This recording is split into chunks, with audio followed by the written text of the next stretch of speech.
este mega DNU que le dice al Congreso, gracias, no te necesito, que le dice a la Constitución, gracias, no te necesito. Y estamos con Germán Martínez, presidente del bloque de diputados del Frente de Todos, justamente en el Congreso Nacional. Hola Germán, gracias por haber venido. ¿Qué tal? Buen día para todos. Como diputado nacional, ¿sentís que no te necesitan más para gobernar este país? Me parece que lo que sentimos todos los diputados y diputadas, inclusive los que nos expresaron, es una percepción de terrible avasallamiento, ¿no? No encontramos en ningún registro de la vida democrática de la Argentina una acción similar a la que ayer llegó Milei con este decreto de necesidad de urgencia. Y te digo más, cuesta encontrar en la historia autoritaria, dictatorial en la Argentina, un decreto similar.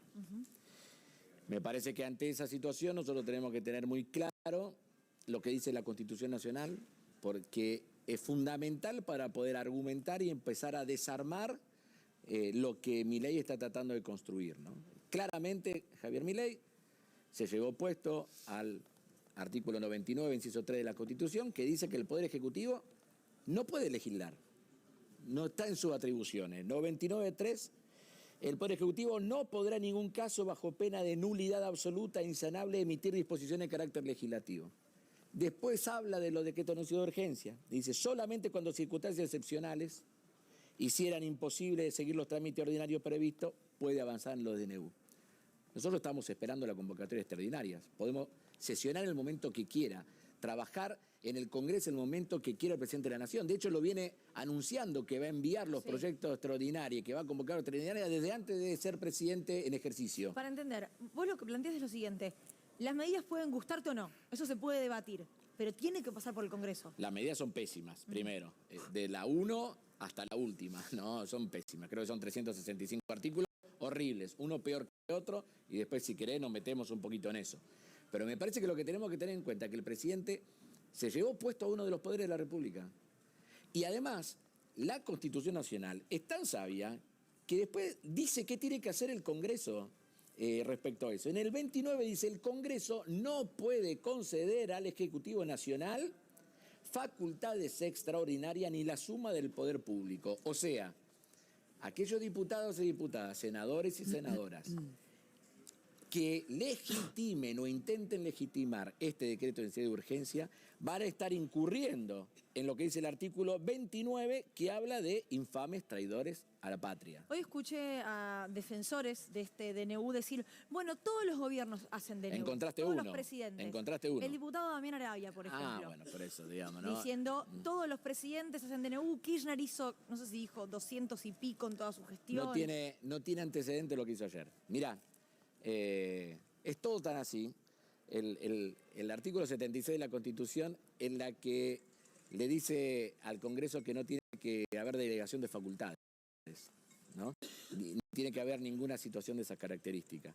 El primer artículo de la ley, del DNU que envió, habla justamente de la emergencia económica y social, de darle facultades extraordinarias.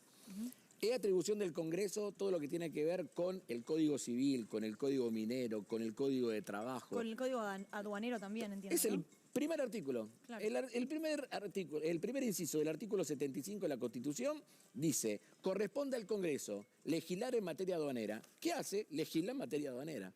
Entonces digo, es desde todo punto de vista nulo, de nulidad absoluta el decreto. Por eso que nosotros decimos, conformación de la comisión bicameral para que analice el decreto de necesidad de urgencia. Que envíe con urgencia el DNU al Congreso. Tiene que hacerlo igual, ¿no? En 10 días. Sí, pero que no juegue con los tiempos el presidente de la Nación. Que no juegue con los tiempos. El horno no está para bollos. Que no juegue con los tiempos.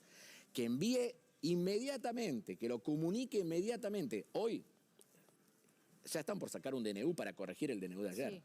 ¿No? Porque no le pusieron que entraba en vigencia desde el momento de la publicación. Sí. Realmente es un desastre lo que están haciendo. Y después yo creo que hay que mirar muy de cerca, porque nosotros tenemos que ir camino a mucho diálogo entre las fuerzas políticas democráticas que integran el Congreso de la Nación, porque esto tiene impacto en múltiples sectores sociales y de la actividad económica, y esto tiene impacto en múltiples territorios. Va a generar situaciones muy complejas en las provincias argentinas, en los municipios argentinos, en la realidad del trabajo, en la situación de los inquilinos. Y toda esa introducción que hace Milei ayer en la cadena nacional, antes de avanzar con el DNU, todo ese diagnóstico no se corresponde con lo que dice el DNU. Ninguno de los problemas que Milei enunció ayer, que yo no los comparto, pero que él tiene la legitimidad para plantearlo. Claro. Él tiene la legitimidad de los que lo eligieron como presidente, yo tengo la legitimidad de los que nos eligieron a nosotros como diputados y como senadores en la elección de octubre, ¿no? Pero no importa, yo no puedo no compartirlo. Pero todo el articulado del DNU no tiene nada que ver con ese diagnóstico. Casi te diría además que cuando agarrás artículo por artículo encontrás sectores económicos concretos que están detrás de cada uno de los puntos del DNU. Ahora, ¿qué pasa con la sociedad? Porque ayer hubo cacerolazos, no fueron quizás en todo el país, sí en grandes centros urbanos. Sí. Y vos lo decías muy bien, hay un 45%, 44% que no lo votó a Javier Milei, que no lo acompañó. Ahora, el que lo acompañó creyendo que iba a estar mejor. Bueno, me parece que nosotros con mucha serenidad, con mucha humildad, pero también con mucha convicción, tenemos que hablar con esos argentinos y decirles que las primeras decisiones que ha tomado Javier Milei fueron absolutamente en contra de su situación cotidiana de vida. Mira, Caputo se para frente a la televisión la semana pasada, enumera 10 acciones. ¿Cuál implementó efectivamente? La número 8. ¿Cuál es? La hiperdevaluación. Entonces lo que te digo, vinieron a eso. Yo en algún momento, no era, digamos, en términos de Sergio Massa, esto no era una campaña del miedo, era una campaña de la verdad. Nosotros antes de las PASO, Luli, antes de las PASO yo decía, lo único que diferencia a Larreta, de Bullrich, de Milei, es el porcentaje de la devaluación que van a hacer en la primera semana de gobierno. Hicieron eso. Pero no era porque nosotros éramos inteligentes, teníamos capacidad predictiva, ¿no? Es lo que se sabía que venían a hacer. Entonces me parece que lo que nosotros no tenemos que hacer es cargar culpas, responsabilidades sobre los argentinos y las argentinas que de buena fe pudieron haberlo votado, sino que tenemos que hablar con esa Argentina y irle diciendo las repercusiones negativas que ya tiene esto. Porque después puede tardar más o menos. Pero hoy ha dejado a los trabajadores argentinos una situación de desprotección absoluta con las modificaciones laborales que impulsa. Hoy ha dejado a los argentinos y argentinas que necesitan de una obra social o de una prepaga en una situación de absoluta vulnerabilidad. Ha dejado a los inquilinos argentinos en una situación de extrema vulnerabilidad. Y ahí hay peronistas, radicales, del PRO, liberales, no importa quiénes votaron. Nosotros tenemos que hablarle al 100% de los argentinos y mostrarle, insisto, con mucha serenidad, porque las fichas no caen todas juntas, van cayendo despacito, tenemos que mostrarle con mucha serenidad que el camino que le está proponiendo Milei no solamente es negativo, sino que no es cierto que sea el único camino, no es cierto que sea inexorable el ajuste y el shock. No es cierto, como decía Margaret Thatcher a finales del 70 y del 80, de que no hay alternativa. Siempre hay alternativa. Y ahora tenía una, además, que se la propuso ayer. No saque el DNU. Claro. Envíe proyecto de ley. Mira, creo que tiene 16 títulos el DNU. O sea, 16 grandes apartados. Como apartados. Exactamente. Podría haber mandado un proyecto de ley por apartado. Lo envías a las comisiones que correspondan, lo tratás, lo aprobás, lo rechazás y generás el consenso alrededor de todo eso. Bueno, entiendo que era el plan inicial, porque él venía diciendo una ley ómnibus o muchas leyes. Se ve que cuando se dio cuenta que los números no le daban, optó por este camino. Yo espero que no haya sido una situación... Siempre trato de creer en la buena fe de los actores políticos. Espero que todo este tiempo que nos llevó diciendo todos los días a Dorni, es inminente el ingreso del... Inminente, ¿sabes la palabra? Inminente el ingreso de la convocatoria de sesión extraordinaria. Espero que no haya sido todo una engañapichanga, como decíamos cuando éramos pibes, para poder sacar este DNU. Y espero que ahora no siga jugando con los tiempos. Y me parece que nosotros en eso tenemos que estar firmes. Convocatoria a la comisión, conformación y convocatoria de la comisión bicameral permanente que trata los decretos de necesidad de urgencia. ¿Y eso en cuánto puede definirse, Germán, esa conformación? Vamos a ver la predisposición que tenga. Nosotros vamos a exigir que sea lo más urgente posible. Mirá, porque ahora pienso, ¿no? El lunes es 25 de Navidad, bueno, hoy pero es jueves. La clave de todo esto también es hablar mucho con las fuerzas políticas.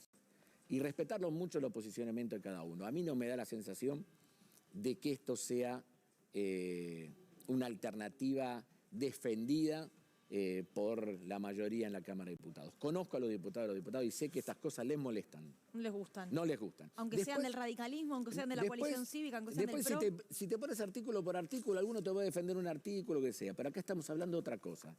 Vamos a tolerar que el presidente de la Nación se arrogue facultades legislativas prohibidas por la Constitución Nacional, diría más así o no, por sí o por no. ¿Lo vamos a permitir o no lo vamos a permitir? Primer elemento. Segundo, ¿le vamos a conceder al presidente de la Nación el aval, la legitimidad para que asuma potestades que no tiene y que el Congreso no puede delegar por sí o por no? Ese es el eje. Y para eso yo estoy convencido de que hay muchos más diputados y diputadas de los que se han expresado en las redes sociales que están convencidos que nosotros hoy tenemos que ir a una defensa estricta de la Constitución Nacional, del reglamento de la Cámara de Diputados y de las leyes que están vigentes. Y en ese sentido, y sabiendo los tiempos que tiene en este caso el Congreso, ¿qué va a pasar con la justicia? Porque lo que se habla ahora es de la posibilidad de que se presenten muchos amparos y que haya algún tipo de parate por parte del Poder Judicial. ¿Qué crees que puede ocurrir? Bueno, me parece que hoy, detrás de cada uno de los artículos, hay particulares perjudicados, damnificados por este DNU. Y que es absolutamente razonable que si alguien ve conculcados sus derechos, presente acciones ante la justicia al respecto. Creo que además va a haber sectores importantes en la vida social e institucional de la Argentina que se van a presentar ante la justicia. Yo no me quiero adelantar, prefiero ubicarme en el dispositivo parlamentario, pero estoy convencido que va a haber solicitudes que además van a plantear el efecto suspensivo de cualquier acción de amparo, o sea, que una vez que conceda el amparo queda suspendida la aplicación del decreto de necesidad de urgencia. Estoy convencido de que eso va a existir. Y ahí también lo mismo, ¿no?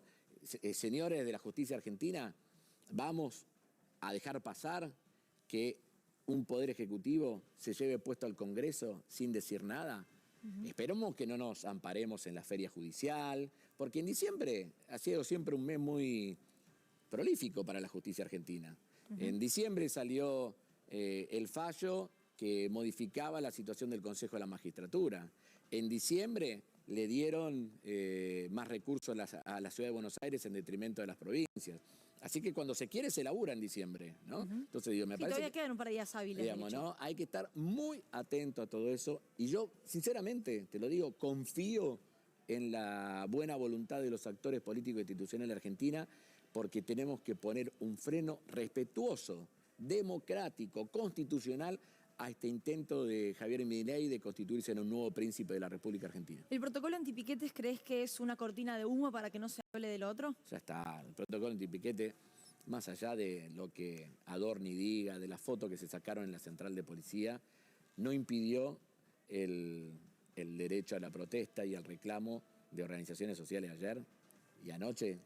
Me parece que con lo que pasó en el Congreso y en tantas esquinas, no solamente de la Ciudad de Buenos Aires, sino de otros lugares del país, me parece que ha quedado en claro que estamos en una discusión ideológica, de disputa por determinados sectores de la opinión pública, por quedar bien con determinados electorados, que los respetamos, pero que me parece que va camino eso a quedar prácticamente en desuso. Te hago una última pregunta, Germán, sé que tenés que irte. ¿Ahora se reúnen con la CGT? Tenemos ¿Cuál programada, es el objetivo de la reunión principalmente? La teníamos planteada antes del DNU. Ok. Ya queríamos ir articulando, nosotros entendemos que en esta etapa también del peronismo, Unión por la Patria, en la oposición, hay que articular muchísimo los bloques parlamentarios con el movimiento obrero organizado, por eso íbamos a estar a las 12 con la CGT, a la 1:30 con la CTA, en un codo a codo y en una fuerte vinculación con los gobernadores de las provincias, las que gobernamos y las que no gobernamos, pero especialmente las que gobernamos. Nosotros hay una mirada que no incorpora a Milei nunca. Milei no conoce en profundidad la República Argentina y no sabe cómo se viven estas situaciones en la enorme cantidad de municipios, de pueblos que tiene la Argentina. Nosotros tenemos que tener también un diálogo con los intendentes, con los jefes comunales que hay en todo el país.